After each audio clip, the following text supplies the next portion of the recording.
Hi, it's Miss Galata. Welcome back to Library Lessons. Today we're going over the parts of a book. But first, I want you to pause this video and go around and tell me your favorite book. Go ahead and pause.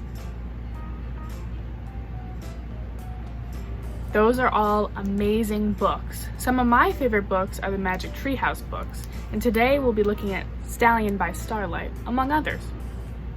As you know, this is the cover of a book. What information can you find on the cover? Right, we've got the title, the author, and sometimes an illustrator. Whoa, do you hear that sound? That means it's definition time. Anytime you hear this sound, we go over an important word definition. So I'll say it first, and then you repeat after me. The first word is author. The word author means the writer of a book, article, report, or other work. So that means the author of this book is the person who wrote it. Now say the definition with me.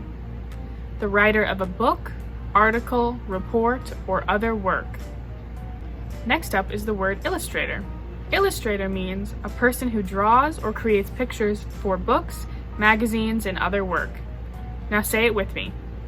A person who draws or creates pictures for books, magazines, and other work.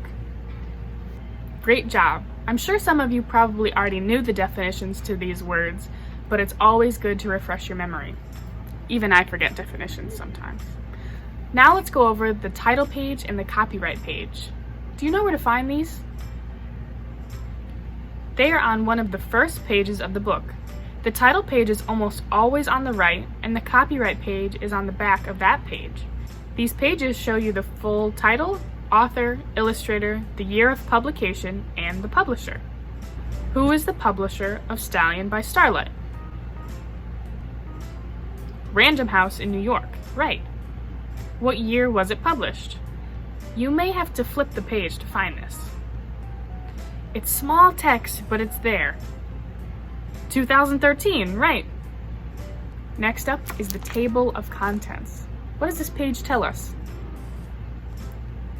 It tells us what chapters are in the book and which pages to find those chapters. It's especially helpful if maybe you lost your place but know what chapter you are on. After that, there is sometimes a preface. This is a short section of information that the author wants you to know. In this case, the book Something Upstairs has one, but it's called an author's explanation. Here he tells how an experience turned into a book. If anybody has any questions, let's pause the video now to answer those. Alright, now that all your questions have been answered, let's continue. Have you ever read a book with words that you just really didn't know? Let's look at some from Lincoln's Grave Robbers and see if you know any of them. Bone orchard. Coney. Put up job. Did you know any? Maybe with a little context it would have been more clear, but you know what's easier? Looking in the back of the book for a glossary. This is where you find important words from the story arranged alphabetically. So here are the definitions of those words. A bone orchard is a graveyard. Coney is counterfeit currency. And a put-up job is to frame, falsely accuse someone of a crime.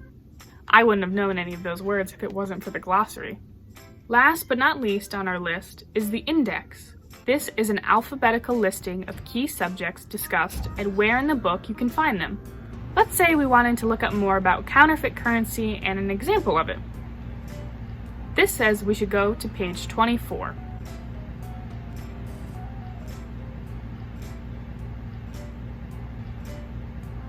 And here we are with a picture of counterfeit currency. That's a lot easier than trying to remember where you saw that picture. To review, I will put up an activity for you to match the part of the book to its use. So I'll put that on the screen and you can go ahead, pause the video, and discuss with your class.